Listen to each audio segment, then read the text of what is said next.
राधे राधे, जय श्रीमन नारायण, हरे कृष्णा। कैसे हैं आप लोग? आशा करती हूँ कि श्री हरि की कृपा, बाके बिहारी जी की कृपा आप सभी पर बनी रहे, आप सभी स्वस्थ हो और अच्छे हो। इसी कामना के साथ आज हम सुनेंगे बांसुरी की धुन। भगवान श्री कृष्ण के पास जो बांसुरी है उसकी धुन कैसी है, तो आइए ज़्यादा देरी न करते हुए कहानी को सुनते हैं। हरिराम बनारस में गुलाब की पत्तियों को पीसकर गुलकंद बनाने का काम किया करते थे। बनारस में ही वह रहते थे और उसकी गुलकंद दूर दूर तक मशहूर थी। गुलकंद एक तरह की मिठाई थी। उसके बेटा और एक बेटी थी। बेटी का नाम सुकन्या था। बेटी गुलकंद बनाने में अपने पिता की सहायता करती थी, पूरा साथ देती थी और इस काम में अपने पिता की हर तरह से मदद करती थी। सुकन्या की स्कूल में पढ़ाई के साथ साथ नृत्य, कला, गायन और वाद्य में भी बहुत अच्छी थी और उसका भी अभ्यास करती थी। सुकन्या ने वाद्य कला में बांसुरी का चुनाव किया था। उसमें वह पूरी तरह निपुण थी। वो बहुत ही अच्छी तरीके से, सुंदर तरीके से बांसुरी बजा लिया करती थी। चाहे बांसुरी की कोई भी धुन बजवाना हो वह बजा लिया करती थी। स्कूल में जब भी कोई धार्मिक समारोह होता तो सुकन्या बांसुरी बजाने का ही कार्य करती थी। उसकी बांसुरी की धुन सभी को मोह लेती थी। हरिराम बनारस में तो गुलकंद का व्यापार करता ही था। वह शहर में भी जाकर गुलकंद बेचा करता था। इससे उसका व्यापार अधिक चलता था। बेटी उसके साथ जाती थी क्योंकि उसका बेटा अभी छोटा था और उसका ज़्यादा रुझान पढ़ाई की तरफ था। लेकिन सुकन्या को अपने पिता का साथ देना, उनको सहयोग करना बहुत ही अच्छा लगता था।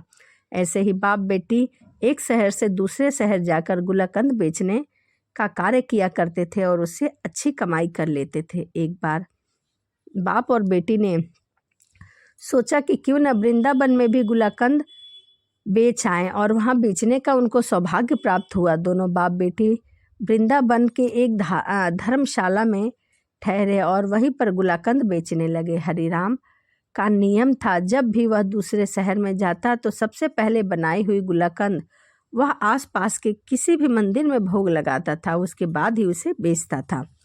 वृंदावन में आकर जब उसने गुलकंद बनाई तो उसने एक दोने में गुलकंद को रखा और अपनी बेटी के साथ राधा रमन जी के मंदिर में चला गया और वहां जाकर गुलकंद से भरा हुआ दोना सुकन्या और उसके पिताजी ने राधा रमन जी के चरणों में रख दिया ताकि वह भोग लगा ले। मंदिर के पट अभी बंद थे, तभी सुकन्या को हर रोज अपनी बांसुरी का अभ्यास जरूर करती थी, क्योंकि बांसुरी बजाए बगैर उसे चैन नहीं आता था। वह प्रतिदिन नियम से बांसुरी बजाया करती थी। तभी मंदिर में प्रसंग में बैठकर आज राधा रमन जी को अपनी बांसुरी वादना सुनाने लगी। बांसुरी की धुन छेड़ते ही मंदिर के प्रगणन में ऐसा माहौल बन गया जैसे हर कोई उस बांसुरी के धुन में मंत्रमुग्ध हो गया, उस बांसुरी की धुन में खो गया।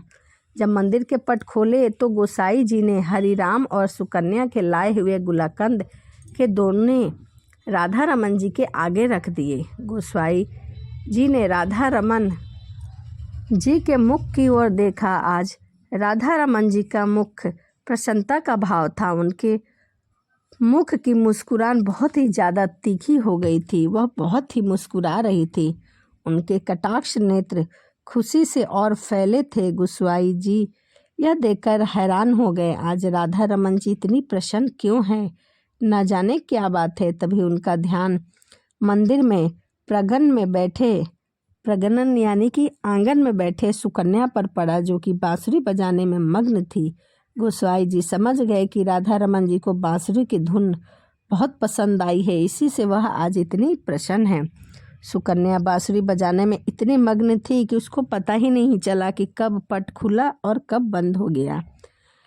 लेकिन जब उसने अपने बांसुरी की धुन को विश्राम दिया और उसके नेत्र जब राधा रमन जी के साथ मिले तो राधा रमन जी के कटाक्ष नेत्र उसके हृदय को ऐसे बीध गए जैसे कि वह बस उनके लिए ही बजा रही हो और देखते ही देखती रह गई। तभी हरिराम ने सुकन्या को कहा, बेटा दर्शन हो गए हो तो चले।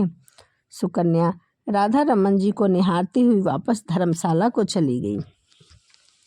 अब तो हर रोज सुकन्या और उसके पिता गुलकंद बनाकर मंदिर ले जाते और सुकन्या बांसुरी की धुन छेड़ती और राधा रमन जी और सभी लोग उसकी बांसुरी की मधुर धुन सुनकर मंत्रमुग्ध हो जाते, ऐसे खो जाते जैसे कि कितनी ही मस्त बांसुरी की धुन हो। ऐसा कितने दिन तक चलता रहा। हरिराम ने कहा कि बेटा, अब हमें आए हुए काफ़ी दिन हो गए हैं, अब हमें अपने नगर वापस चलना चाहिए।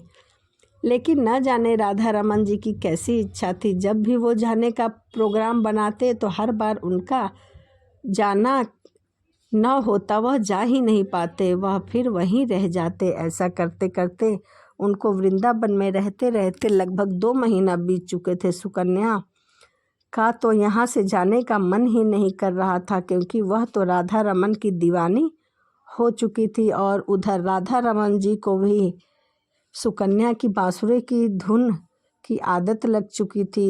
उसकी बांसुरी की धुन सारे वृंदावन में रमन करती थी। तब तो सुकन्या का बांसुरी धुन सुनकर सभी मंत्रमुग्ध हो जाते थे। कई बार ऐसा होता था कि रमना रात को विश्राम के लिए भी देरी कर देते थे, क्योंकि उसको बांसुरी की धुन बहुत प्रिय लगती थी। जब इनको सुनने के लिए मंदिर के पट बंद करने से गोस्वामी जी जाते तो किसी न किसी बहाने राधा रमन जी का मंदिर का पट बंद ही नहीं होता था, अपने आप खुल जाता था। ऐसा होता था कई बार गोस्वामी जी ने देखा था कि वह समझ चुके थे कि सुकन्या की बांसुरी की धुन राधा रमना को बहुत ही पसंद आ चुकी है। अब यहाँ से सुकन्या और हरिराम का जाने का समय आ गया। बड़े ही भारी मन से सुकन्या और हरिराम राधा रमन जी को छोड़कर अपने नगर बनारस चल पड़े। जब सुकन्या राधा रमन जी के मंदिर से निकली तो उसके कदम आगे बढ़ ही नहीं रहे थे। उसको ऐसा लग रहा था कि उसके पाँव में किसी ने बहुत ही भारी वजन का पत्थर बांध दिया हो। जैसे ही पैर आगे बढ़ाती वैसे ही उसका पैर अपने आप पीछे हो जाता, जैसे कि उसे कोई मना कर रहा हो कि तू मत जा। उसके ना जानना ही उसे उचित लग रहा था। अब सुकन्या अपने घर बनारस आ चुकी थी, लेकिन उसका मन तो वही मोहिनी सूरत वाले वृंदावन के कटाक्ष नेत्रों वाली गहरी मुस्कान वाले राधा रमना ने हर लिया था। अब तो सुकन्या का अपने घर में बिल्कुल भी मन नहीं लगता था। उसके मन में वही राधा रमन की मूर्ति छा गई थी। उसका मन वहीं भाग रहा था और वह बार बार घर के बाहर जाकर देख रही थी। एक दिन सुकन्या अपने माता और पिता के साथ रसोई घर में खड़ी थी, तभी अचानक से उसको जोरदार चक्कर आया और वह बेहोश होकर गिर पड़ी। जब डॉक्टर के पास उसको लेकर जाया गया तो डॉक्टर को उसकी बीमारी समझ ही नहीं आई, लेकिन जब उसके पिताजी उसको बड़े अस्पताल में लेकर गए तब सभी डॉक्टरों ने उसकी जांच की तो पता चला कि उसके हृदय में छेद है। सब के सब लोग सदमे में आ गए। यह हमारी बेटी के साथ क्या हो गया, कैसे हो गया?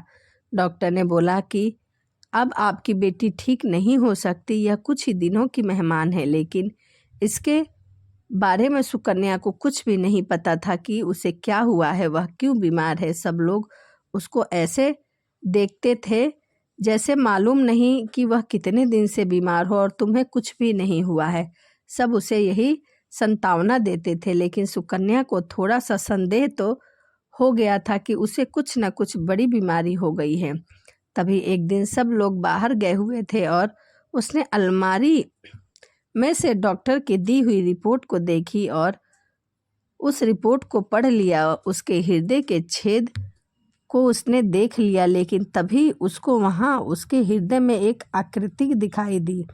जब उसने उसे देखा तो उस आकृति में राधा रमन जी की आकृति थी। सुकन्या यह देखकर हैरान हो गई और राधा रमन जी को अपने हृदय में देखकर व्याकुल हो गई। नहीं छोड़ आई, बल्कि वह तो मेरे साथ ही मेरे हृदय में आ गई। जब तक लोग घर आए, सुकन्या ने ऐलान कर दिया कि वह आज रात को राधा रमन जी के पास जाएंगी, उनको यहाँ नहीं रहना है। लेकिन उनके पिताजी ने कहा कि बेटी तुम्हारी तबीयत ठीक नहीं है, तुम वहाँ नहीं जा सकती। लेकिन सुकन्या ने तो ठान ली थी कि मुझे वहाँ जाना ही है, वह वृंदावन ज़रूर जाएगी। न जाने कब उसको मौत का बुलावा आ जाए। उसके पिताजी उसकी हट के आगे विवश हो गए और उसको लेकर वृंदावन के लिए चल पड़े। वृंदावन पहुंचकर वह दोनों सुबह सबसे पहले राधा रमन जी के मंदिर अपने हाथ से बने हुए गुलाकंद को लेकर और बांसुरी लेकर मंदिर में प्रवेश करते हैं। मंदिर में आज एक अजीब तरह की खुशबू आ रही है। राधा रानी बहुत ही प्रसन्न है। सब गोस्वामी लोग, सब कोई हैरान है कि मंदिर में आज ऐसी भीनी भीनी खुशबू कैसे आ रही है। लेकिन जब उनका ध्यान सुकन्या की तरफ पड़ा तो सब गोस्वामी जी सुकन्या को देखकर बहुत प्रसन्न हुए और वह सभी लीला समझ के कहने लगे, अरे बेटा, तुम कहाँ चली गई थी? जब से तुम गई हो हमारे तो राधा रमन जी की मुख की कांति ही फीकी पड़ गई है, लेकिन आज देखो उनकी मुस्कान दो गुनी हो गई है, गहरी हो गई है। और आज तो तुम्हें देखकर उनकी दंतावली भी दर्शन दे रही है, यानी कि दांतें भी दर्शन दे रही हैं। वह इतनी प्रसन्न हैं। जब से तुम उन्हें छोड़कर गई हो वह बहुत दुखी रहती थी। अब जल्दी से तुम अपनी बांसुरी की धुन सुना दो ताकि वह और भी प्रसन्न हो जाए। तुम नहीं जानती कि तुम्हारे हाथों से बनी हुई गुलाकंद राधा रमन जी को कितनी प्रिय थी। जब भी तुम गुलाकंद का भोग लगाती हो हम अपने हाथ से इनके मुख पर लगे गुलाकंद को साफ करते हैं।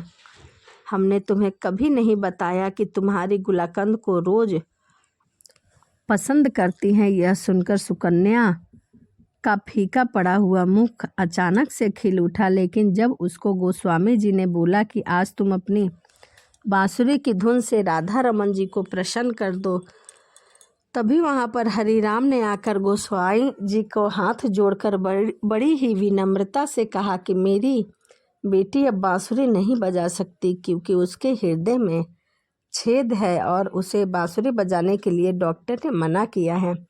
अगर यह बांसुरी बजाएगी तो यह जो बचे खुचे दिन हैं उससे पहले ही इसे कुछ न कुछ हो जाएगा। हरिराम गोस्वामी जी से प्रार्थना कर ही रहा था, लेकिन उधर सुकन्या ने बांसुरी बजाने शुरू कर चुकी थी और लगातार 5 घंटे आंख बंद करके राधा रमन जी के अपने हृदय में दर्शन करते हुए बांसुरी बजाती रही। हरिराम यह देखकर हैरान होता जा रहा था, इतनी बीमार लड़की बांसुरी वादना कैसे कर रही है, वो भी लगातार 5 घंटे से। जब सुकन्या ने बांसुरी को विश्राम दिया तभी मंदिर में माथा टेकने के लिए दिल्ली से एक बहुत ही बड़े डॉक्टर का परिवार आया हुआ था। उन्होंने गोस्वामी जी और हरिराम जी की सारी बातें सुन ली थी। डॉक्टर ने बताया कि जिसके दिल की बीमारी या दिल में छेद होता है वह बांसुरी वादना नहीं कर सकता। आप लोगों को ज़रूर कोई गलत फहमी हुई है, लेकिन हरिराम ने सौगंध लेकर कहा कि नहीं, हम वहाँ सुकन्या का इलाज करवा रहे हैं और डॉक्टर ने बोला है कि यह कुछ ही दिन की मेहमान है क्योंकि इसके हृदय में छेद है। मंदिर में आए हुए डॉक्टर ने दोबारा उसके दिल की जांच की तो उसके दिल में देखा कि सुकन्या के हृदय में तो छेद है, लेकिन उस छेद किसी चीज़ का उस पर आवरण है। लेकिन उसको कुछ समझ नहीं आ रहा था। किसी को यह नहीं पता था कि बीमार सुकन्या के दिल में हुए छेद को खुद राधा रमन जी ने वहाँ पर विराजमान होकर अपने आप को ढक रखा था। सुकन्या अपनी बीमारी से बिल्कुल बेपरवाह थी क्योंकि उसके दिल के डॉक्टर राधा रमन जी थे। उसके दिल का इलाज करने वह खुद इसके हृदय में वास कर रही थी। यह बात सुकन्या और राधा रमन जी ही जानते थे।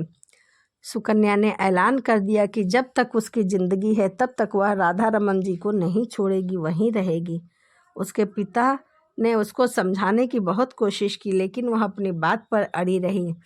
इस बात को 25 साल हो गए। सुकन्या के बाल सफ़ेद हो चुके थे, लेकिन राधा रमन जी की कृपा उस पर बनी थी। आज भी उसके हृदय तंदुरुस्त थे, उसको कुछ भी नहीं हुआ था। जिस पर राधा रमन जी की कृपा हो जाए उसको कोई बीमारी छू भी नहीं सकती। जिस पर राधा जी अपना हाथ रख दे वह सदा तंदुरुस्त रहता है। तो यह श्री कृष्ण की अद्भुत लीला और राधा रानी की अद्भुत लीला और बांसुरी की धुन की कहानी थी। तो चलिए इसी के साथ वीडियो को समाप्त करते हैं। यदि वीडियो आपको अच्छी लगे हो तो कमेंट में राधे राधे लिखना ना भूलें। तो चलिए मिलते हैं अगली वीडियो में। राधे राधे, जय श्रीमन नारायण, हरे कृष्णा।